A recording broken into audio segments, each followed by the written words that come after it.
So solidity of gas and liquid के अंदर जो हमारा जो थर्ड फैक्टर है, मोस्ट इंपोर्टेंट फैक्टर है, वो है हमारा प्रेशर। कि जो प्रेशर के ऊपर जो हमारी सॉलिबिलिटी है गैस की कैसे डिपेंड करती है, और हेनरी लॉ भी इसी के अंदर आएगा। ठीक है, तो जो नेक्स्ट फैक्टर करेंगे हम, नेक्स्ट फैक्टर हमारा factor number 3, that is pressure. देखो वैसे तो हम जो प्रेशर है, प्रेशर के अंदर हम इसमें 3 to 4 डेफिनेशंस करेंगे। कहने वाले में हम 3 to 4 फॉर्मूलाज करेंगे, हर एक डेफिनेशन का अलग अलग फॉर्मूला है, पर बातें सारी क्या करते हैं, बातें सारी सेम करते हैं। मतलब हर एक डेफिनेशन के अंदर बात सारी सेम ही होगी कि प्रेशर इंक्रीज करोगे सॉलिडिटी बढ़ेगी, बस वो कहने का तरीका अलग अलग है। जो कंसंट्रेशन है, कंसंट्रेशन को रिप्रेजेंट अलग अलग तरीके से वो कर रहे हैं। क्लियर? देखो हमें पता है कि लेट्स से कि हमारे पास एक पिस्टन है यहाँ पे, ठीक है, ये हमारा लिक्विड है, ये क्या है हमारा लिक्विड है, और ये ऊपर गैस के पार्टिकल्स है, ये ऊपर क्या गैस के पार्टिकल्स है। ठीक है, अब हमें पता है कि जैसे हम इसके ऊपर क्या करेंगे, इसके ऊपर वेट इंक्रीज करेंगे, जैसे हम इसके ऊपर क्या करेंगे, वेट इंक्रीज करेंगे। वेट इंक्रीज करने का मतलब है कि हम क्या कर रहे हैं, प्रेशर अप्लाई कर रहे हैं। हम उसके ऊपर से क्या करें, प्रेशर अप्लाई करें, प्रेशर बढ़ा रहे हैं।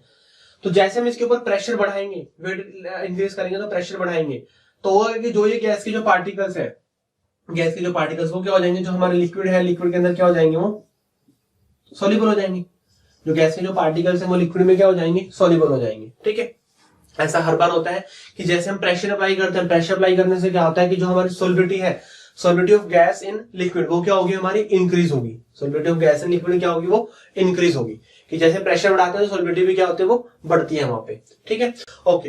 अब देखो जो हमारी प्रेशर है, प्रेशर के अंदर मैंने बताया कि 3 to 4 हम उसके अंदर फॉर्मूलाज करेंगे और बातें सारी सेम करेंगे प्रेशर की, पर जो कंसंट्रेशन है, कंसंट्रेशन को हम अलग अलग तरीकों से रिप्रेजेंट करेंगे। ओके, तो जो सबसे फर्स्ट करेंगे, सबसे फर्स्ट क्या है, सबसे फर्स्ट बोलते हैं कि the solubility of gas,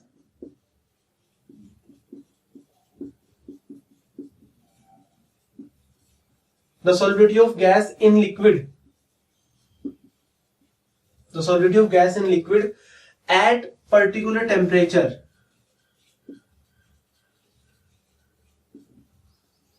the solubility of gas in liquid at particular temperature is directly proportional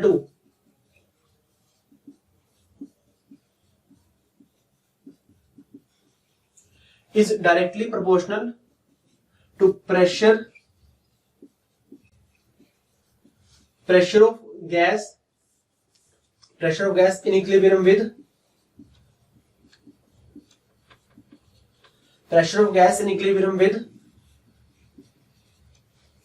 solution, pressure of gas in equilibrium with solution। देखो यहाँ पे जो हमारी क्या है, solubility, the solubility of gas. Let's say कि मैंने solubility को एस से रिप्रेजेंट कर दिया। एस क्या है, सॉलिबिलिटी है, किसकी है, गैस की सॉलिबिलिटी यहाँ पे। ठीक है, तो एस हमारी सॉलिबिलिटी होगी। The solubility of gas in liquid, the solubility of gas in liquid at particular temperature. देखो हमें पता है कि जब भी हम सॉलिबिलिटी को मेजर करते हैं, हम क्या करते हैं, टेम्परेचर वहां पे फिक्स करते हैं। टेम्परेचर क्या होना चाहिए, फिक्स होना चाहिए। क्यों? क्योंकि जो टेम्परेचर है, टेम्परेचर से भी, टेम्परेचर के ऊपर सॉलिबिलिटी डिपेंड करती है। अगर हम किसी एक फैक्टर को देख रहे हैं तो हमें दूसरे फैक्टर को क्या करना पड़ेगा, कांस्टेंट मानना पड़ेगा, तभी हम एक फैक्टर को सही से एग्जामिन कर सकते हैं, उसको सही से हम ऑब्जर्व कर सकते हैं। तो हमने क्या करना पड़ेगा, टेम्परेचर को हमें कांस्टेंट मानना पड़ेगा। ठीक है, so the solubility of gas in liquid at particular temperature is directly proportional to pressure of gas in equilibrium with solution, pressure of gas in equilibrium with solution। अब देखो जो ये प्रेशर है ना, ये प्रेशर, अब आप सोचोगे सर ये प्रेशर बाहर का प्रेशर है। नहीं, ये बाहर का प्रेशर नहीं है। ये जो प्रेशर है, ये प्रेशर है कि जो गैस जो अंदर सॉल्यूशन के अंदर जो प्रेशर एक्सर्ट कर रही है। देखो हमें कैसे पता चलता है कि कोई गैस कहां पर है, हमें पता है गैस प्रेशर को एक्सर्ट करती है। अगर वहां पे प्रेशर ज्यादा है, इसका मतलब वहां पे गैस के मॉलिक्यूल्स क्या है, गैस के पार्टिकल्स क्या है, ज्यादा है। अगर कहीं पे प्रेशर कम है तो वहां पे गैस के पार्टिकल्स नहीं है। गैस एक्सर्ट्स प्रेशर, जितने ज्यादा प्रेशर होगा, इसका मतलब है कि उतनी ज्यादा वहां पर क्या है, गैस है। अब वही मैं सोल्यूशन है, ये मेरा सोल्यूशन है। अब मैंने क्या किया, सोल्यूशन में प्रेशर ले लिया, pressure of gas in solution, pressure of gas in solution. मैंने क्या किया, यहां से जो प्रेशर जो मेजर किया ना, वो गैस का प्रेशर लिया, कहां पे लिया, सोल्यूशन के अंदर। कि सॉल्यूशन के अंदर गैस का कितना प्रेशर है। जितना ज्यादा प्रेशर होगा उसका मतलब है कि उतनी गैस ज्यादा है वहां पे, क्योंकि गैस एक्सर्ट प्रेशर। इसका मतलब है कि जितना ज्यादा प्रेशर होगा वहां पे उतनी ज्यादा क्या होगी, वहां पे गैस डिसॉल्व होगी, उतनी ज्यादा क्या होगी, इसकी सॉल्युबिलिटी होगी। ठीक है, तो जो ये प्रेशर है, ये प्रेशर है हमारा गैस का प्रेशर है सॉल्यूशन के अंदर। जो गैस का जो प्रेशर होगा इक्विलिब्रियम में होगा सॉल्यूशन के साथ। इक्विलिब्रियम में सॉल्यूशन के साथ मैंने आपको बताया था कि gas plus solvent solution plus heat, इस इक्वेशन को फॉलो करते हैं, solubility of gas in liquid. ठीक है, तो गैस जो है वो क्या है, सॉल्यूशन के साथ इक्विलिब्रियम में है ना, तो इसी प्रेशर की हम बात कर रहे हैं। मतलब सॉल्यूशन के अंदर कितना प्रेशर है गैस का, जितना ज्यादा प्रेशर उतनी ज्यादा क्या होगी सॉल्युबिलिटी। इसका मतलब उतनी ही ज्यादा क्या है, गैस के पार्टिकल्स हैं, और जितने ज्यादा गैस के पार्टिकल्स उतनी ज्यादा क्या होगी, उसकी कंसंट्रेशन होगी है। ठीक है, तो जो ये प्रेशर है, ये प्रेशर हमारा गैस का प्रेशर है। ओके, अब देखो मैं आपको और बताता हूं कि मैंने आपको लास्ट में बताया था कि alpha is equal to V2 by V1 into P, V2 by V1 into P है ये। मैंने बताया था कि जब हेनरी लॉ आएगा, जब हम प्रेशर की बात करेंगे, तब मैं आपको इसे एक्सप्लेन करूंगा, और मैंने आपको दिया था अगर आप फाइंड आउट कर सकते हो तो अच्छी बात है ये। ठीक है, मैंने वहां पे लिखा था, वहां पे पी लिखा था मैंने, pressure of gas, pressure of gas eight atmosphere.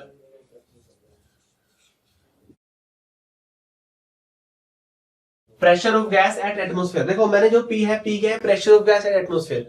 देखो एटमोस्फेयर में प्रेशर का मतलब क्या है कि अगर जितना ज्यादा एटमोस्फेयर में गैस का प्रेशर होगा, जितना ज्यादा एटमोस्फेयर में क्या होगा, गैस का प्रेशर होगा, इसका मतलब है कि यहां पे गैस का प्रेशर ज्यादा है।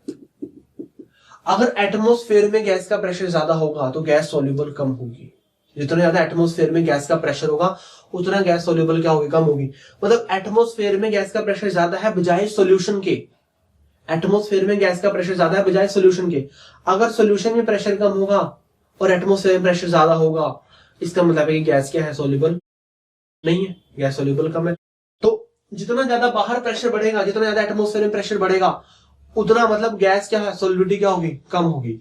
इसका मतलब है कि जो गैस है ना, सॉल्यूशन में से निकलकर एटमोस्फेयर में जा रही है, गैस जो है सॉल्यूशन में से निकलकर एटमोस्फेयर में जा रही है। तो जितना ज्यादा एटमोस्फेयर में प्रेशर बढ़ेगा उतनी सॉल्युबिलिटी क्या होगी, कम होगी। इसका मतलब है कि जो गैस की जो पार्टिकल्स है ना, वो सॉल्यूशन में रहना पसंद नहीं करते। कहां जा रहे हैं वो एटमोस्फेयर में जा रहे हैं। कहां जा रहे हैं, वो एटमोस्फेयर में जा रहे हैं। तो जो ये प्रेशर है, ये pressure of gas eight atmosphere, कि एटमोस्फेयर में गैस का प्रेशर कितना है। ये जो प्रेशर की बात करें, ये प्रेशर है pressure of gas in solution. Solution के अंदर, जो सॉल्यूशन के साथ जो इक्विलिब्रियम के अंदर जो गैस का प्रेशर है, वो कितना प्रेशर है। यहाँ पे सॉल्युबिलिटी बढ़ेगी, यहाँ पर सॉल्युबिलिटी क्या होगी, कम होगी। ये प्रेशर बाहर का प्रेशर है, ये प्रेशर सॉल्यूशन का है, दोनों रिवर्स है, दोनों एंटी है एक दूसरे के। ये बढ़ेगा सॉल्युबिलिटी बढ़ेगी, ये बढ़ेगा तो सॉल्युबिलिटी क्या होगी, कम होगी। समझ आया। ये बाहर का प्रेशर, जितना बाहर प्रेशर ज्यादा होगा, जितना बाहर प्रेशर ज्यादा होगा तो सॉल्युबिलिटी क्या है, कम है। ठीक है, देखो एक और एग्जांपल बताता हूं आपको।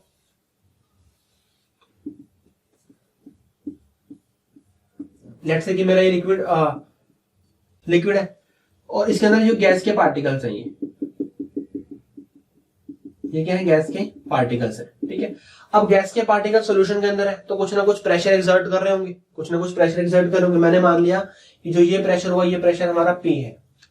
ठीक है, इसको कोई और मान लो, P1 मान लिया हमने। ठीक है, अब यही गैस, अब सारी की सारी गैस तो इसमें सॉल्युबल नहीं होगी, कुछ ना कुछ गैस तो बाहर भी होगी, कुछ ना कुछ गैस तो क्या होगी, एटमोस्फेयर में भी होगी, कुछ ना कुछ गैस तो कहां होगी, एटमोस्फेयर में भी होगी। एटमोस्फेयर में जो प्रेशर है वो मैंने मान लिया P2, कुछ ना कुछ गैस क्या होगी, एटमोस्फेयर में भी होगी, उसको मान लिया P2। P1 जितना ज्यादा होगा मतलब गैस उतनी ज्यादा क्या होगी, सॉल्युबल होगी। P1 जितना ज्यादा होगा गैस उतनी क्या होगी, सॉल्युबल होगी, तो सॉल्युबिलिटी बढ़ेगी। ये एक तरह से हमारा P1 है, एक तरह से क्या है हमारा P1 है। जितना ज्यादा P2 होगा, P2 का मतलब क्या है, बाहर का प्रेशर, मतलब बाहर प्रेशर गैस का ज्यादा है, मतलब गैस के जो पार्टिकल्स है, मॉलिक्यूल्स है, वो क्या है, बाहर ज्यादा है, अंदर क्या है, कम है। अगर अंदर कम है, बाहर ज्यादा है, बाहर का प्रेशर है, और बाहर जितना ज्यादा प्रेशर होगा सॉल्युबिलिटी उतनी क्या होगी, कम होगी। मतलब गैस बाहर रहना पसंद कर रही है बजाय अंदर की। अगर गैस बाहर रहना पसंद करेगी तो क्या होगा, वो सॉल्युबिलिटी कम हो जाएगी, सॉल्युबिलिटी क्या होगी वहां पे, कम हो जाएगी। तो फिर वो क्या आएगा, हमारा इनवर्सली आएगा। समझ आया। जो ये है pressure of gas eight atmosphere, बहुत इंपॉर्टेंट है ये। आपको दो प्रेशर गिवन होंगे, एक सोल्यूशन का प्रेशर और एक बाहर का प्रेशर। आपको पता नहीं चलेगा कौन सा पुट कर रहा है, गलत पुट कराओगे। ध्यान रखना, ये pressure of gas eight atmosphere मैंने वहां पे लिखवाया था। और ये है pressure of gas in equilibrium with solution. ठीक है, pressure of gas in equilibrium with solution. Clear? Okay, दोबारा आते हैं वापस सॉल्युबिलिटी को और प्रोपोर्शनलिटी को हटाएंगे तो के कांस्टेंट आएगा हमारे पास, S is equal to K P, और के क्या है हमारा, कांस्टेंट है। के क्या है हमारा, कांस्टेंट आ गया कोई।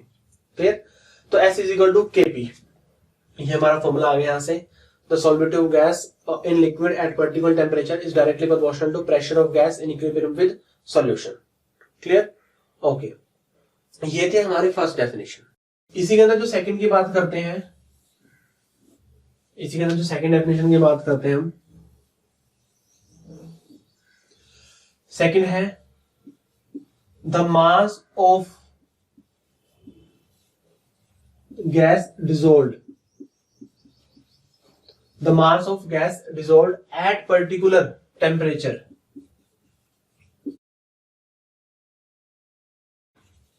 the mass of gas dissolved at particular temperature is directly proportional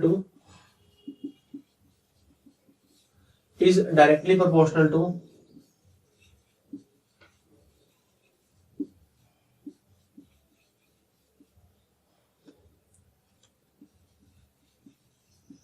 pressure of gas in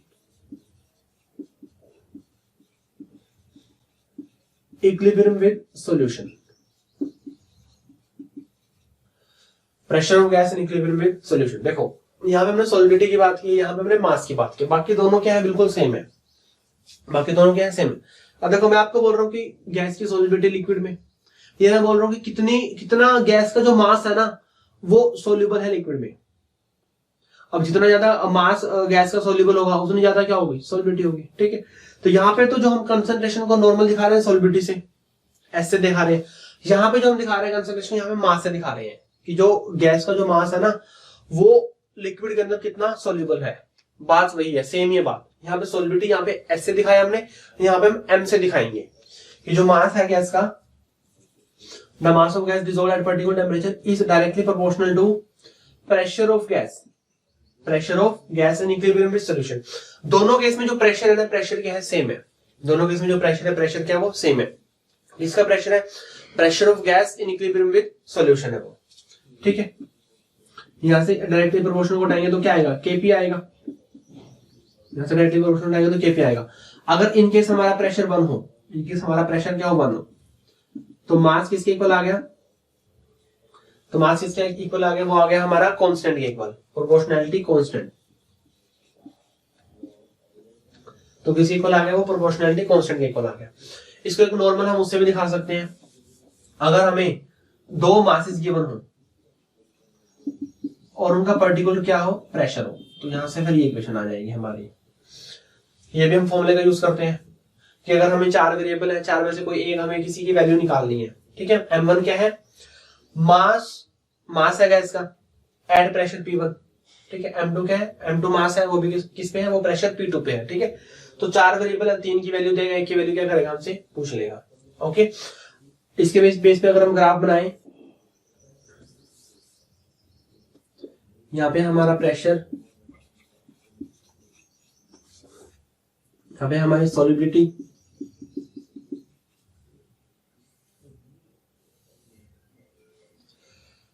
pressure increase करेंगे सॉल्युबिलिटी क्या होगी, बढ़ेगी। प्रेशर इंक्रीज करेंगे सॉल्युबिलिटी क्या होगी, वहां पे इंक्रीज होगी। क्लियर? ओके, और ये मान लिया कि हमने ये हमारा O2 के लिए है, O2 की सॉल्युबिलिटी ज्यादा होती है, और ये है N2 के लिए। N2 की सॉल्युबिलिटी क्या होती है, कम होती है। ठीक है, ये O2 के लिए और ये N2 के लिए। देखो हमारी इक्वेशन क्या थी, हमारी इक्वेशन थी m is equal to K P, m is equal to K P, m is equal to K P. ठीक है, और हम पता है कि इसको हम कंपेयर कर सकते हैं y is equal to mx से। m इज इक्वल टू, मैंने इसी लाइन का ग्राफ ड्रॉ किया, ये m is equal to K P, तो y is equal to mx। y क्या हो गया हमारा, m हो गया। m क्या है, सॉल्युबिलिटी एक तरह से, x क्या है, प्रेशर है, प्रेशर, और m क्या हो गया हमारा, तो स्लोप। स्लोप क्या आ गया हमारा, m आ गया। स्लोप क्या आ गया हमारा, m आ गया। ठीक है, अब देखो O2 का जो स्लोप है, O2 का स्लोप क्या है, ज्यादा है, और N2 का स्लोप क्या है, कम है।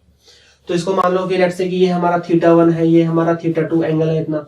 ठीक है, तो tan थीटा 1, tan थीटा क्या होगा, स्लोप हो गया हमारा, तो tan theta 1 is equal to K, और ये जो के है वो के किसका है, O2 का के है। tan थीटा 2 ये के किसका है, N2 का है। ये बात होगी ना, देखो tan थीटा भी स्लोप है, m भी क्या है, स्लोप है यहाँ पे सारा।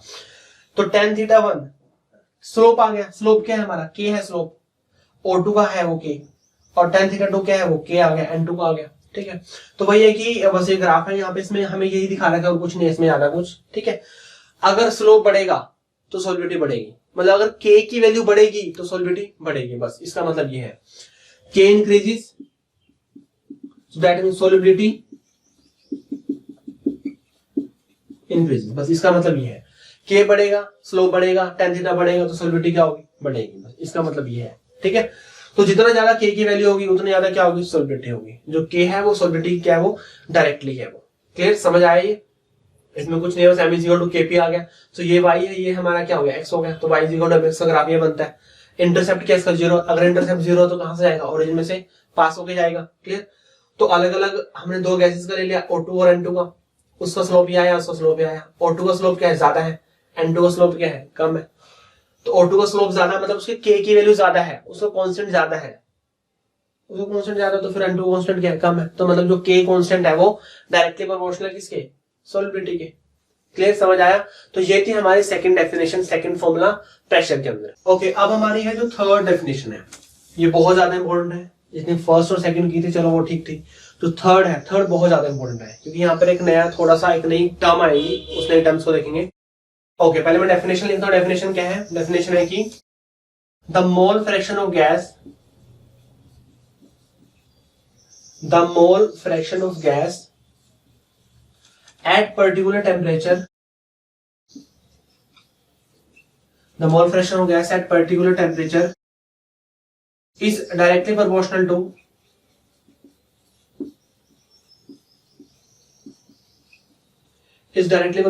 the partial pressure of the gas, is directly proportional to the partial pressure of the gas। ठीक है, देखो एक तो बात यहाँ पे करें मोल फ्रैक्शन की। अब मैंने आपको बताया था कि जो हमारी जो कंसंट्रेशन है, कंसंट्रेशन को हम मोलैरिटी से दिखा सकते हैं, गैस के केस में मोल फ्रैक्शन से दिखा सकते हैं, percentage V by V ppm से दिखा सकते हैं। अल्फा भी हमने नई टर्म वहां पे सीखी थी, एब्जॉर्प्शन कोफिशिएंट। ठीक है, तो यहाँ पर ये बोल रहे हैं मोल फ्रैक्शन से करेंगे जी हम 2%। तो the mole fraction of gas, mole fraction gas का, देखो मोल फ्रैक्शन हम निकालेंगे तो गैस का भी निकलेगा, सॉल्वेंट का भी निकल जाएगा। तो मैं लेट कर ली जो गैस है उसको ए से मान लिया मैंने। तो the mole fraction of gas, ए क्या है, गैस के लिए दिखा रहा हूं मैं, बी कोई और गैस भी हो सकती है, सॉल्वेंट भी हो सकता है, कुछ भी हो सकता है। So the mole fraction of gas at particular temperature is directly proportional to partial pressure of the gas. यहां पर जो एक टर्म आई है नहीं, वो आई है हमारी पार्शियल प्रेशर। इससे पहले हमने इस चैप्टर के अंदर पार्शियल प्रेशर वाली टर्म नहीं पढ़ी, इसमें नॉर्मल हम प्रेशर की बात कर रहे थे। अब यहाँ पर टर्म आ गया पार्शियल प्रेशर, और हेनरी लॉ ने पार्शियल प्रेशर के बारे में ही बात की थी। ठीक है, देखो वैसे ये हेनरी लॉ की डेफिनेशन है, वो हम अभी करेंगे। पार्शियल प्रेशर होता क्या है, हेनरी के अकॉर्डिंग हेनरी ने कहा कि जरूरी नहीं है कि जो कोई एक लिक्विड के अंदर एक ही गैस सोल्यूबल हो, एक से ज्यादा भी हो सकती है। अब जरूर थोड़ा कि वाटर के अंदर सिर्फ O2 ही सोल्यूबल हो, CO2 भी है ना, CO2 भी, तो CO2 भी है। तो बोल रहे हैं कि जरूरी नहीं है कि सिर्फ जो हमारा सॉल्वेंट है, सॉल्वेंट के अंदर सिर्फ एक ही गैस सोल्यूबल हो, एक से ज्यादा भी हो सकती है, एक से ज्यादा भी हो सकती है। तो कह रहे हैं कि अगर एक से ज्यादा हुई तो हमें उसको अलग से रिप्रेजेंट करना पड़ेगा, अलग से बताना पड़ेगा हम किस गैस के बारे में बात कर रहे हैं। अगर एक से ज्यादा गैस हुई तो हमें अलग से बात करनी पड़ेगी, जैसे O2 भी है, CO2 भी है। तो अगर हमें O2 के बारे में बात करनी है तो O2 को हमें स्पेसिफाई करना पड़ेगा, O2 को क्या करना पड़ेगा, हमें स्पेसिफाई करना पड़ेगा। तभी वहां पे टर्म आई पार्शियल प्रेशर, तभी वहां पर क्या टर्म आई, पार्शियल प्रेशर। देखो लेट्स से कि हमारे पास एक बीकर है, एक कंटेनर है, इस कंटेनर के अंदर सिर्फ O2 गैस है, इस कंटेनर के अंदर सिर्फ क्या है, O2 है। तो जितना भी यहाँ का प्रेशर होगा मैं बोलूंगा पर प्रेशर ऑफ O2। इस कंटेनर के अंदर सिर्फ O2 गैस है, जितना भी प्रेशर होगा उसका मैं बोलूंगा कि जितना भी प्रेशर है वो O2 का प्रेशर है। ठीक है, अब हमने क्या किया, हमने इसके अंदर ना O2 के साथ CO2 भी ऐड कर दी है। अब इसके अंदर O2 भी है, CO2 भी है। अब अगर मेरे को O2 का प्रेशर दिखाना होगा तो मैं ये नहीं बोलूंगा कि प्रेशर ऑफ O2, मैं बोलूंगा पार्शियल प्रेशर ऑफ O2। क्या बोलूंगा यहाँ पे, पार्शियल प्रेशर ऑफ O2। मतलब अगर वहां पे सिर्फ एक ही गैस हो तो हम बोल सकते हैं कि प्रेशर ऑफ दिस गैस। अगर वहां पे एक से ज्यादा गैसेस है तो हमें स्पेसिफाई करना पड़ेगा partial pressure of this gas. Partial का मतलब है कि कम, पार्शियल मतलब है कम, मतलब वहां पे O2 का भी प्रेशर है, CO2 का प्रेशर है। पार्शियल प्रेशर का मतलब किसी सिर्फ एक ही पर्टिकुलर की बात कर रहे हैं। तो अगर एक से ज्यादा गैसेस है तब हम वहां पर टर्म यूज करते हैं, पार्शियल टर्म यूज करते हैं। ठीक है, तो यहां पर बोलेंगे हम partial pressure of O2 and partial pressure of CO2। अगर सिर्फ एक ही गैस हो तो प्रेशर ऑफ O2। समझ आया ना। तो हेनरी ने बोला कि नहीं, एक से ज्यादा भी तो हो सकती है, तो आप वहां पे पार्शियल प्रेशर टर्म यूज करो, एक पर्टिकुलर जिसकी हम बात कर रहे हैं। ठीक है, so mole fraction of gas at particular temperature is directly proportional to partial pressure of gas. मैं मोल फ्रैक्शन भी ऐसे दिखाया था, तो पार्शियल प्रेशर भी किससे दिखाऊंगा, ए से दिखाऊंगा। जनरली जो पार्शियल प्रेशर हम उसको स्मॉल पी से दिखाते हैं, कैपिटल पी से भी दिखा सकते हैं, ऐसा कुछ नहीं है, पर ज्यादातर हम उसको स्मॉल पी में बात करते हैं। ठीक है, so mole fraction of gas is directly proportional to partial pressure of gas. ठीक है, ओके। सो जो मोल फ्रैक्शन है इसको हटाएंगे तो के कांस्टेंट आएगा, मैंने इसको यहाँ पे के डैश मान लिया। ठीक है, पी ये आ गया यहाँ पे, क्लियर, ओके। ये हमारे पास आ गया X A is equal to K dash P. पर ये हेनरी लॉ की डेफिनेशन नहीं है। हेनरी ने क्या किया, हेनरी ने इसको थोड़ा सा मॉडिफाई कर दिया। हेनरी ने क्या किया, यहां तक हो गया ये, इसके बाद जो हम सेकंड करेंगे इसी के अंदर वो करेंगे हम हेनरी। हेनरी ने क्या किया, हेनरी बहुत चालाक निकला, उसने क्या किया, इसको मॉडिफाई कर दिया और मॉडिफाई करके अपने डेफिनेशन का नाम दे दिया। ठीक है, उसने क्या किया, उसने किया कि जो हमारा एक्स ए है, मैं यहां पे लिख देता हूं, यहां पर डेफिनेशन आ जाएगी, X A is equal to K dash P A आ गया था, X is equal to K dash P A. उसने कहा कि जो एक्स ए है ना, जो एक्स ए है, एक्स ए के अपॉन में कर दो के डैश, इज इक्वल टू क्या हो गया, वो पी ए हो गया। तो P A is equal to क्या हो गया, 1 बाय के डैश इंटू में X A. P is equal to क्या हो गया, 1 बाय के डैश इंटू में एक्स ए। ये कह रहे हैं जो 1 बाय के डैश है ना, जो 1 बाय के डैश है, जो 1 बाय में के डैश है, कहते मैं नहीं ले रहा, मैं के डैश नहीं लूंगा, मैं तो अपना कांस्टेंट मान लूंगा। तो उसने क्या किया, जो 1 बाय के डैश है ना, उसको अपना कांस्टेंट नाम दे दिया, दैट इज के एच। उसने क्या किया, 1 बाय के डैश को एक नया कांस्टेंट नाम दे दिया, दैट इज के एच। और के एच क्या है, ये हेनरी कांस्टेंट, हेनरी कांस्टेंट। के डैश को क्या नाम दिया, हेनरी कांस्टेंट। तो अब ये क्या बन गया, P A is equal to K H into में एक्स ए। पी ए क्या बन गया, P A is equal to K H, 1 by K dash क्या हो गया, के एच हो गया, इंटू में क्या हो गया, एक्स ए हो गया। ये क्या हो गया, के एच इंटू में एक्स ए हो गया। तो ये हो गया हमारी हेनरीज लॉ। ये क्या हो गया हमारा, हेनरीज लॉ। ये हो गया हमारा हेनरीज लॉ। तो हेनरी लॉ के अकॉर्डिंग क्या है, partial pressure of gas is directly proportional to mole fraction, is directly proportional to mole fraction of gas at particular temperature. ठीक है, तो यहां पे उसकी डेफिनेशन लिखते हैं फिर हेनरी के अकॉर्डिंग। हेनरी के अकॉर्डिंग क्या है, the partial pressure of gas, the partial pressure of gas at particular temperature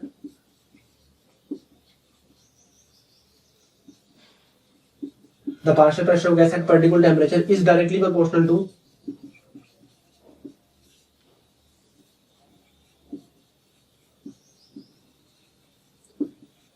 proportional to mole fraction of gas.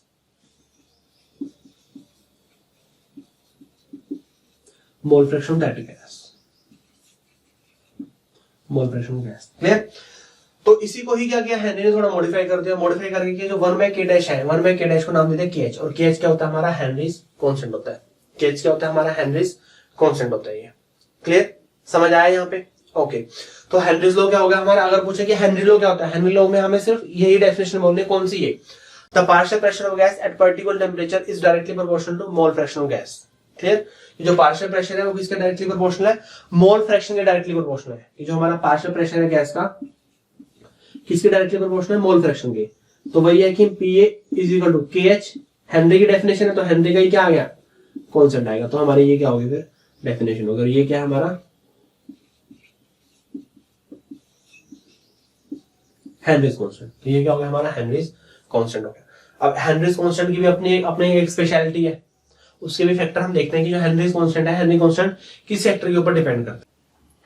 तो नेक्स्ट हम देखते हैं कि जो हमारा जो हेनरीज कांस्टेंट है उसकी कैरेक्टरिस्टिक्स क्या है।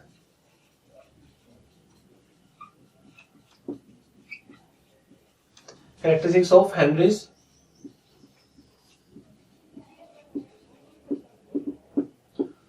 कांस्टेंट। देखो हेनरी के अकॉर्डिंग जो कांस्टेंट है, कह रहे कि जो कांस्टेंट सबसे पहली बात हो, उस कांस्टेंट की ना अलग अलग वैल्यूज होती हैं अलग अलग गैस के अकॉर्डिंग। जो उसकी जो केएच है, केएच हमारा हेनरीज कांस्टेंट है, उसकी जो वैल्यू है, कह रहे जो उसकी वैल्यू है अलग अलग है हर एक गैस के अकॉर्डिंग। तो जो मतलब जो केएच है ना, केएच के KH is a function of gas, KH है वो नेचर ऑफ गैस के ऊपर डिपेंड करता है, मतलब हर एक गैस की अलग वैल्यू है, तो केएच क्या अलग है, ठीक है। तो जो केएच है, केएच किसके ऊपर डिपेंड कर रहा है, नेचर ऑफ गैस के ऊपर डिपेंड कर रहा है। So Henry's constant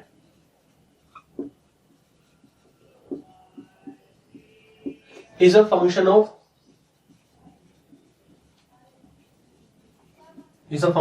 nature of gas. KH is a function of nature of gas. जो KH है वो किसके ऊपर डिपेंड कर रहा है, गैस के ऊपर डिपेंड कर रहा है। हर एक गैस की ना अलग अलग KH की वैल्यू होती है, ठीक है। तो जैसे अगर हमें KH की वैल्यूज दी हुई है तो मतलब हर एक गैस की अलग अलग होंगी, किन्हीं दो गैस की सेम नहीं होंगी, वो अलग अलग होंगी, ठीक है। सेकंड बात देखो, सेकंड जो फैक्टर है बहुत ज्यादा इंपॉर्टेंट है, वो बोल रहा है कि at particular partial pressure, at particular partial pressure। देखो पहली बात तो जो हेनरी लॉ है, हेनरी लॉ की डेफिनेशन क्या है, हेनरी लॉ की डेफिनेशन है the partial pressure of gas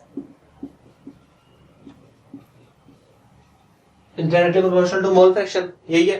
ये कह रहे हैं कि एट पर्टिकुलर पार्शियल प्रेशर, जो पार्शियल प्रेशर है, पार्शियल प्रेशर को पर्टिकुलर कर दो, फिक्स कर दो।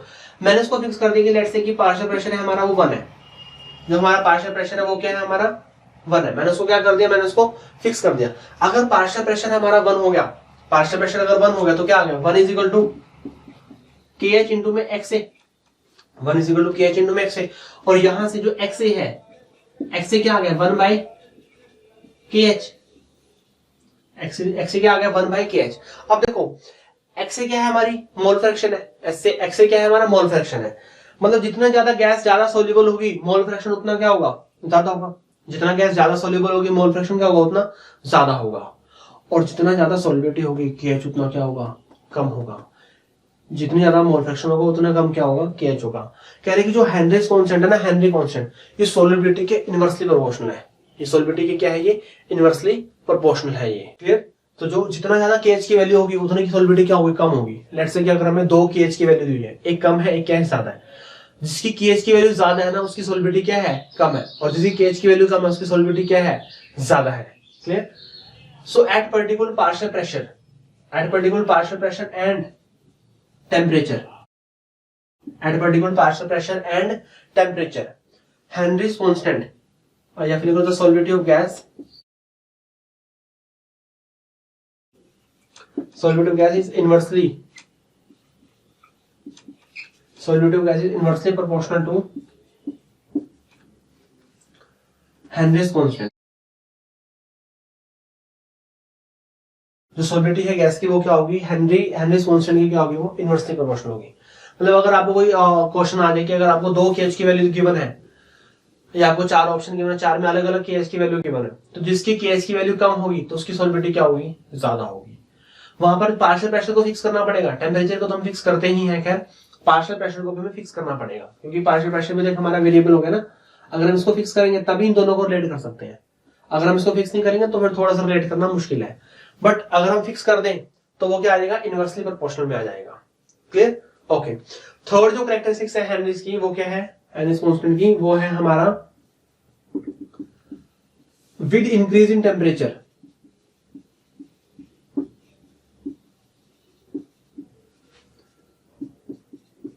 KH increases and solubility decreases।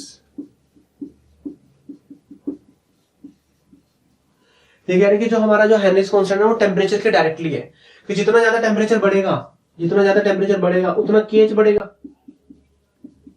जितना ज्यादा टेम्परेचर बढ़ेगा उतना ज्यादा क्या होगा, KH इंक्रीज होगा। और जितना ज्यादा KH इंक्रीज होगा हमें पता है कि सोलिबिलिटी उतनी क्या होगी,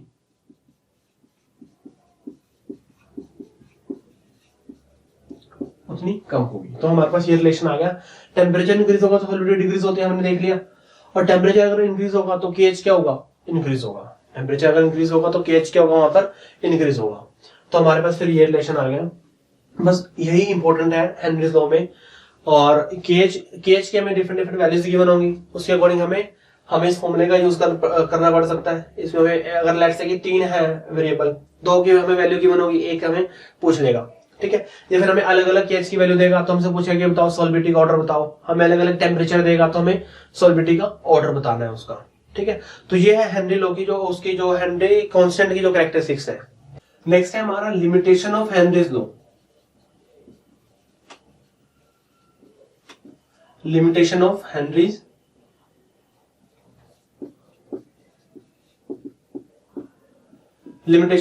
लॉ। देखो जो हेनरी लॉ है ना, हेनरी लॉ आइडियल गैस के लिए काम करता है, आइडियल कंडीशन के लिए काम करता है। ये कह रहे हैं कि जो गैस है ना, हेनरी लॉ को फॉलो करने के लिए जो गैस है, गैस की होनी चाहिए आइडियल होनी चाहिए, गैस की होनी चाहिए आइडियल होनी चाहिए। अब देखो हमें पता है कि नॉर्मल तो गैस कोई आइडियल नहीं है, बट हम उसको आइडियली बिहेव करा सकते हैं। हम उसको क्या कर सकते हैं, आइडियली बिहेव करा सकते हैं। कैसे बिहेव करा सकते हैं उसको, जो उसका प्रेशर है, प्रेशर क्या कर दे और उसका कम कर दे, और टेम्परेचर क्या कर दे, टेम्परेचर हम उसका इंक्रीज कर दे, तो गैस क्या करेगी, आइडियल बिहेव करेगी। तो गैस क्या करेगी, आइडियल बिहेव करेगी। क्लियर। सो इसमें क्या है, Henry's law is applicable for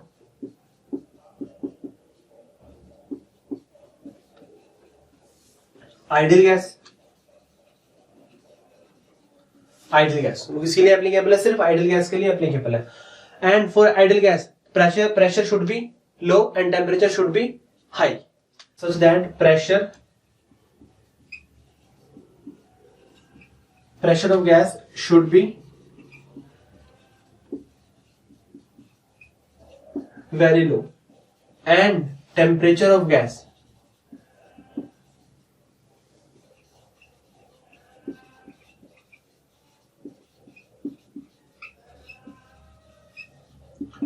should be very high. कह रहे कि जो हेनरीज लॉ है, जो आइडियल गैस के ऊपर काम करता है। अब आइडियल गैस तो नहीं है, बट किसी भी गैस को हम आइडियल बिहेव करा सकते हैं। कैसे बिहेव कराएंगे, प्रेशर क्या कर दो गैस का, कम कर दो, और टेम्परेचर क्या कर दो, इंक्रीज कर दो। तो कह रहे कि फिर हेनरी लॉ को फॉलो करेंगे वो, और हेनरीज लॉ इसके ऊपर क्या होगा, एप्लीकेबल होगा। क्लियर। सेकेंड बात, ये बहुत ज्यादा इंपॉर्टेंट है कि जो हेनरीज लॉ है, Henry's law is applicable only for non-reacting gases।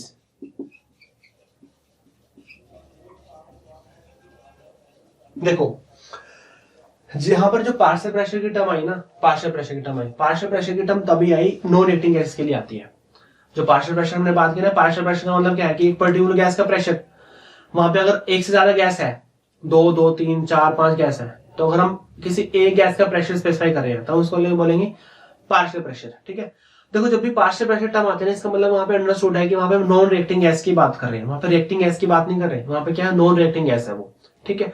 और हेनरी लॉ भी कहां पर है, हेनरी लॉ में पार्शियल प्रेशर आया, तो हेनरी लॉ इसका मतलब कहां पर एप्लीकेबल है, only for non reacting gases. Reacting gases के केस में नहीं चलेगा जी, हमने किया था फर्स्ट उसमें। रिएक्टिंग गैसेस कौन कौन सी है, जैसे HCl है, HCl को अगर HCl तो गैस है, अगर उसको वाटर में ऐड करेंगे तो क्या देगा हमें, H3O पॉजिटिव, साथ में क्या देगा, Cl नेगेटिव एक्वस। नहीं लगेगा हेनरी लॉ, लगेगा इन इसके ऊपर, क्यों, क्योंकि इसने क्या किया, इसने तो रिएक्ट कर दिया, फिर हम इसकी बात नहीं करेंगे। कह रहे कि जो हेनरी लॉ है ना, हेनरी लॉ सिर्फ नॉन रिएक्टिंग गैसेस के ऊपर काम करेगा, रिएक्टिंग गैसेस पे काम नहीं करेगा। ऐसे NH3 अमोनिया,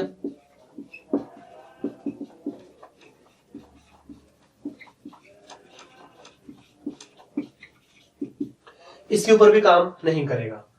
तो हेनरी लॉ सिर्फ वही काम करेगा जहां पर क्या होगी, नॉन रिएक्टिंग गैस, क्योंकि जो पार्शियल प्रेशर टर्म आते हैं ना, वो नॉन रिएक्टिंग के लिए आती है। तो किसी गैस का पार्शियल प्रेशर बता रहे हैं, इसका मतलब वो गैस रिएक्ट नहीं कर रही भाई, अपने आप जितनी जैसी है वैसी ही है वो। अगर वो रिएक्ट कर जाएगी तो फिर वो उसकी जो सीन है वो क्या हो जाएगा, चेंज हो जाएगा फिर वो, ठीक है। क्योंकि उसमें एसोसिएशन हो रहा है, डिसोसिएशन हो रही है, कंपाउंड फॉर्म हो रहे हैं, उसके कंपाउंड क्या हो रहे हैं, ब्रेकडाउन हो रहे हैं। तो एसोसिएशन जब डिसोसिएशन होगी तो उस केस में वो काम नहीं करेगा।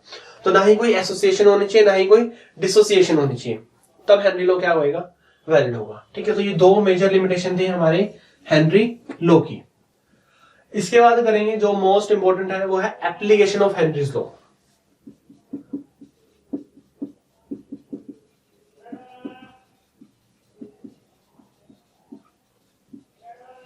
Application of Henry's law.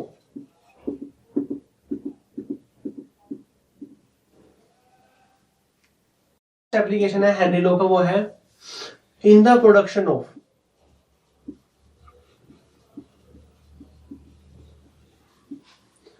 Carbonated drinks, ये वाटर भी हो सकता है, ठीक है। हमें पता है कि जो हमारी सॉफ्ट ड्रिंक्स होती हैं, कोल्ड ड्रिंक्स, या फिर जो कार्बोनेटेड वाटर होता है, ठीक है, कार्बोनेटेड वाटर लगा लो या फिर सॉफ्ट ड्रिंक्स लगा लो या फिर जितने भी और भी जिसके अंदर हम CO2 गैस उसके अंदर डिसोल्व करते हैं। देखो हमें पता है कि जैसे हम उसको ओपन करते हैं, शैंपेन लगा लो, बियर बोटल्स लगा लो, तो जैसे हम शैंपेन को ओपन करते, शैंपेन ओपन करने पे क्या होता है, बहुत ज्यादा अमाउंट में गैस बाहर निकलती है, बहुत ज्यादा अमाउंट में क्या करते हैं, गैस बाहर निकलती है। कह रहे कि जो वो गैस होती है, अब जैसे कार्बन डाइऑक्साइड गैस है, उसके अंदर सोल्यूबल कम है, कार्बन डाइऑक्साइड गैस है उसके अंदर क्या है, जो हमारा जो कोल्ड ड्रिंक है उसके अंदर कम सोल्यूबल है वो, ठीक है। बट हमें तो क्या करना है, हमें उसको ज्यादा सोल्यूबल कराना है। तो हम क्या करते हैं, जो भी हम कोल्ड ड्रिंक्स को, उनको सॉफ्ट ड्रिंक्स को बंद करते हैं, उनके बोटल्स को बंद करते हैं, तो हम बहुत हाई प्रेशर में उसको बंद करते हैं, ताकि वहां में प्रेशर बहुत ज्यादा हाई हो जाता है। प्रेशर हाई होने से क्या होगी, सोलिबिलिटी बढ़ जाएगी, प्रेशर हाई होने से सोलिबिलिटी क्या होगी, इंक्रीज हो जाएगी। जैसे हम उसको ओपन करते हैं, प्रेशर क्या होगा, डिक्रीज हो गया, और हमें पता है कि गैस कहां से कहां फ्लो करती है, from high pressure region to low pressure region, तो वहां से जब बाहर निकलती है वो, ठीक है। तो जो भी हम प्रोडक्शन करते हैं कोल्ड ड्रिंक्स की या फिर इनके कार्बोनेटेड बेवरेजेस की हम करते हैं प्रोडक्शन, तो बहुत ही हाई प्रेशर में करते हैं, क्योंकि वहां पे हेनरी लॉ एप्लीकेबल है। हेनरी लॉ क्या बोलता है, प्रेशर बढ़ाओगे सोलिबिलिटी बढ़ेगी, प्रेशर बढ़ाओगे तो सोलिबिलिटी क्या होगी, इंक्रीज होगी। तो हमने प्रेशर अप्लाई कर दिया तो सोलिबिलिटी भी क्या होगी, वहां पे इंक्रीज होगी। गैस का प्रेशर हमने बढ़ा दिया तो सोलिबिलिटी भी क्या होगी, वहां पे इंक्रीज हो गया। तो फर्स्ट मोस्ट इंपोर्टेंट एप्लीकेशन है in the production of carbonated drinks, carbonated beverages, carbonated water, beer, champagne वगैरह, इनके इन सब में यूज होते हैं, ठीक है। जो एप्लीकेशन है, सेकंड एप्लीकेशन है प्रॉब्लम्स विद पीपल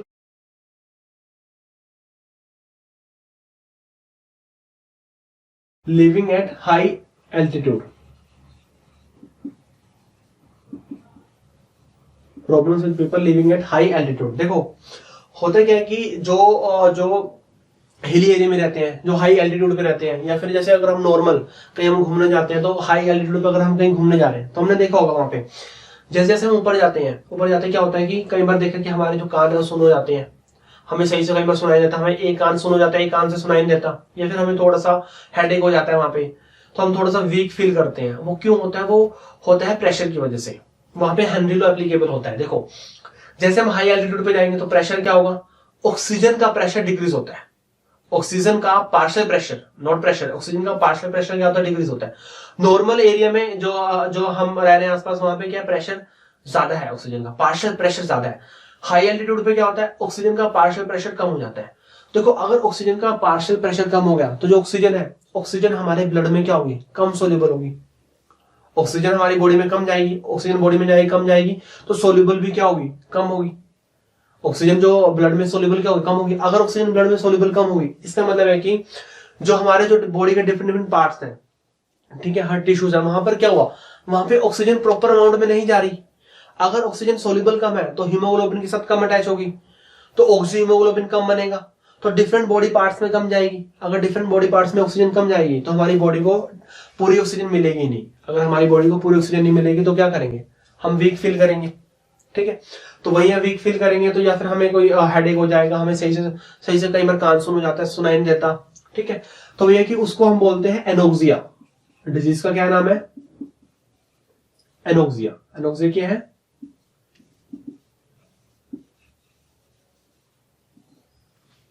फील, हम क्या करते हैं, वीक फील करते हैं, ठीक है। हम वीक फील करते हैं और unable to think properly,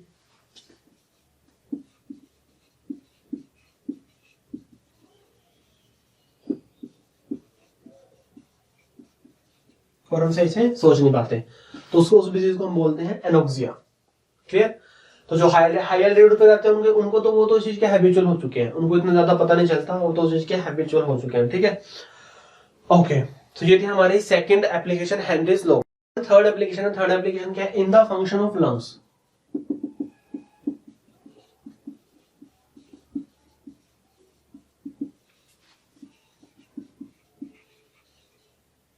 in the function of lungs. देखो होता क्या है, जैसे हम ऑक्सीजन क्या करते हैं, हम ऑक्सीजन को ब्रीथ इन करते हैं। जैसे हम ऑक्सीजन को ब्रीथ इन करेंगे, ब्रीथ इन करने पे क्या होगा, जो हमारे लंग्स में क्या जाएगी, ऑक्सीजन जाएगी।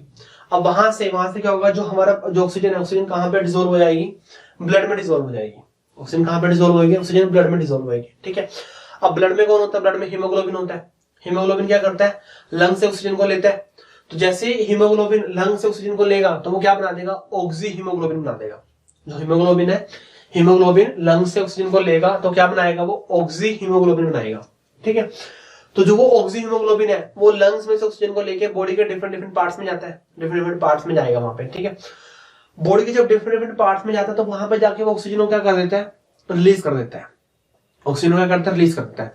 उसको बोलते हैं डीऑक्सी हीमोग्लोबिन। डीऑक्सी मतलब ऑक्सीजन का रिमूवल हो गया, ऑक्सी हीमोग्लोबिन मतलब ऑक्सीजन उसने ले लिया। तो जैसे क्या कि उसने लंग्स में से ऑक्सीजन को लिया तो ऑक्सी हीमोग्लोबिन बना, बॉडी के डिफरेंट डिफरेंट पार्ट्स में गया तो ऑक्सीजन उसने रिलीज कर दिया तो डीऑक्सी हीमोग्लोबिन हो गया।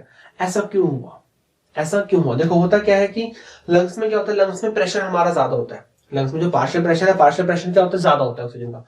तो अगर लंग्स में प्रेशर ज्यादा है तो गैस क्या हो जाएगी, जो ऑक्सीजन गैस है वो सोल्यूबल हो जाएगी, तो वो ऑक्सी हीमोग्लोबिन बन जाएगा। लंग्स में प्रेशर ज्यादा है तो ऑक्सीजन जो क्या कर रहा है, ऑक्सीजन को लेगा हीमोग्लोबिन तो ऑक्सी हीमोग्लोबिन बनाएगा। बॉडी के डिफरेंट डिफरेंट पार्ट्स में गया, वहां प्रेशर क्या है, कम है, वहां प्रेशर कम है तो ऑक्सीजन को क्या कर देगा, वो रिलीज कर देगा। ऑक्सीजन क्या कर देगा, वो रिलीज कर देगा। तो जो हमारा जो लंग्स का फंक्शन है या फिर जो हमारे हीमोग्लोबिन का फंक्शन है वो भी इसी के ऊपर डिपेंड करता है, पार्शियल प्रेशर के ऊपर। लंग्स में पार्शियल प्रेशर ज्यादा होता है तो ऑक्सी हीमोग्लोबिन बन जाता है।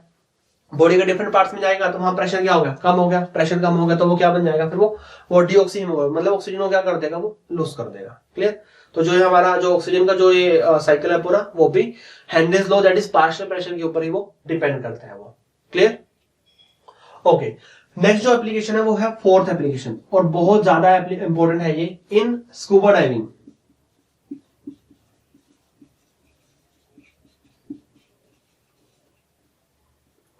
स्कूबा डाइविंग, देखो हमें पता है कि स्कूबा डाइविंग क्या होता है, अंडर वाटर स्विमिंग को बोलते हैं कि जब हम अंडर वाटर स्विमिंग करते हैं उसमें उसको स्कूबा डाइविंग बोलते हैं, ठीक है। जैसे अगर आपने किसी ने की होगी स्कूबा डाइविंग तो आइलैंड वगैरह पे जाके, तो स्कूबा डाइविंग के अंदर क्या होता है कि जो हमारा वो सिलेंडर देते हैं हमें, वो अगर हम उस सिलेंडर के अंदर क्या होता है, सिलेंडर के अंदर नॉर्मल एयर अगर हम बात करें उस सिलेंडर के अंदर, हमें पता है कि जो एयर होती है नॉर्मल एयर, नॉर्मल एयर के अंदर जो नाइट्रोजन है, नाइट्रोजन कितनी होती है, वो होती है हमारी अराउंड 78%। जो ऑक्सीजन है, ऑक्सीजन कितनी होती है, अराउंड 21% होती है। बाकी गैसेस 1% में आ जाएंगी, बाकी गैसेस इसमें आएंगी वो 1% में आ जाएंगी, ठीक है। अब होता क्या है, जैसे हम अंडर वाटर स्विमिंग कर रहे हैं और जो सिलेंडर के अंदर अगर हम नॉर्मल एयर को फिल करें, अगर हम उसको नॉर्मल एयर को फिल करें, नॉर्मल एयर को फिल करने पे क्या होगा, नॉर्मल एयर को जैसे हम सिलेंडर में फिल करेंगे तो इसका मतलब है कि सिलेंडर में हम छोटे सिलेंडर में बहुत ज्यादा एयर को फिल करेंगे, छोटे सिलेंडर में हम चाहेंगे ना कि बहुत ज्यादा एयर आ जाए, तो जैसे हम उसके अंदर एयर ज्यादा करेंगे तो प्रेशर ज्यादा बढ़ जाएगा एयर का। अगर हम छोटे सिलेंडर के अंदर एयर को ज्यादा ऐड कर देंगे तो प्रेशर ज्यादा होगा ऑब्वियसली। और जैसे हम उसको अंदर जाके ब्रीथ इन करेंगे, ब्रीथ इन करने से क्या होगा, हमारी बॉडी में नाइट्रोजन भी गई है और ऑक्सीजन भी गई है, हमारी बॉडी में नाइट्रोजन भी गई है और ऑक्सीजन भी गई है। अब जैसे हमने उसको ब्रीथ इन किया और उसका प्रेशर बहुत ज्यादा हाई था तो हमारी बॉडी के अंदर भी क्या हो गया, प्रेशर ज्यादा हाई हो गया। अब प्रेशर हाई होने से क्या होगा, ऑक्सीजन तो सोल्यूबल हो जाएगी, ऑक्सीजन तो क्या होगी, सोल्यूबल हो जाएगी, ठीक है। साथ साथ नाइट्रोजन भी क्या होगी, ब्लड में सोल्यूबल हो जाएगी। ऑक्सीजन तो सोल्यूबल होगी, साथ में नाइट्रोजन भी क्या हो जाएगी, ब्लड में क्या हो जाएगी, वो सोल्यूबल हो जाएगी, ठीक है। तो जैसे हम ब्रीथ इन कर रहे हैं तो उसके साथ O2 भी सोल्यूबल हो रही है ब्लड में और N2 भी क्या हो रही है, सोल्यूबल हो रही है। अब O2 का तो काम है, O2 तो क्या करेगा, अपना वही रेस्पिरेशन रिएक्शन होगी, एनर्जी देगा हमें, वो नॉर्मल रिएक्शन होगी। पर N2 का तो कोई काम नहीं है, N2 तो सेम रहेगा। तो होता क्या है कि जैसे हम स्कूबा डाइविंग करने के बाद जैसे हम नॉर्मल आते हैं, नॉर्मल एटमॉस्फेयर प्रेशर पे आते हैं, तो देखो जब हम नीचे थे तो प्रेशर ज्यादा था तो वो क्या हो गया, वहां पे N2 नाइट्रोजन क्या होगी, ज्यादा सोल्यूबल होगी थी।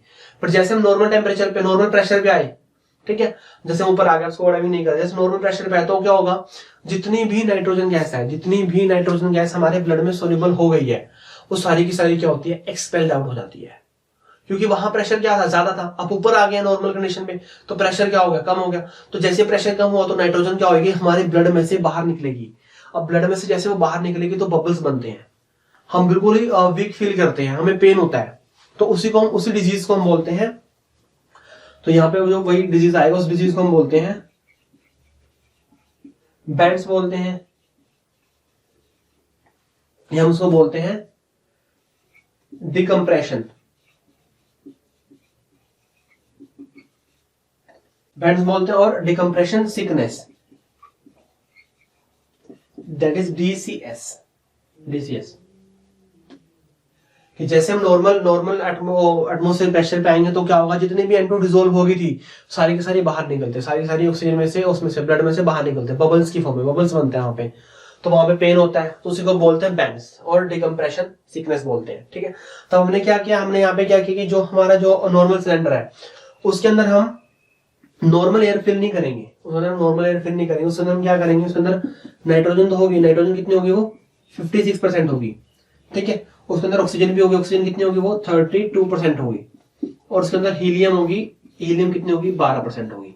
ठीक है, तो जो स्कूबा डाइविंग करते हैं वहां पे जो सिलेंडर होता है उसके अंदर नाइट्रोजन कितनी होती है, 56, ऑक्सीजन कितनी होती है, 32, और हीलियम, हमने उसमें हीलियम गैस को इंट्रोड्यूस करते हैं, वो कितनी है, 12 है। ठीक है, अब जैसे हम अंडर वाटर स्विमिंग करेंगे, स्कूबा डाइविंग करेंगे, तो हीलियम 12% है, और उस प्रेशर पे हीलियम गैस डिसोल्व नहीं होगी, मतलब हीलियम तो डिसोल्व होगी ही नहीं, क्योंकि हीलियम गैस को डिसोल्व होने के लिए क्या बहुत ज्यादा हाई प्रेशर चाहिए, उतना प्रेशर हो ही नहीं पाता वहां पे, तो हीलियम डिसोल्व नहीं होगी, ऑक्सीजन डिसोल्व होगी, ऑक्सीजन अपना काम करेगी, नाइट्रोजन भी डिसोल्व होगी, पर यहाँ पे नाइट्रोजन कितनी थी, देखो 78%, यहाँ पे कितना, 56, ऑक्सीजन यहाँ से कम से यहाँ पे क्या होगी, ऑक्सीजन इंक्रीज होगी, नाइट्रोजन डिसोल्व होगी, बाद में आएंगे नाइट्रोजन इवोल्व आउट भी होगी, तो वो उसमें ज्यादा फर्क नहीं पड़ेगा, उतना ज्यादा हमें नहीं होता, उतना ज्यादा जो DCS जो डिजीज है वो उतना ज्यादा नहीं होगा। ठीक है, बट जब 78 है तो बहुत ज्यादा हाई है ये, तो यहाँ पे होगा, यहाँ पे इतना वो काम नहीं करेगा, थोड़ा बहुत तो होता ही है, उसको यूज कर नहीं सकते।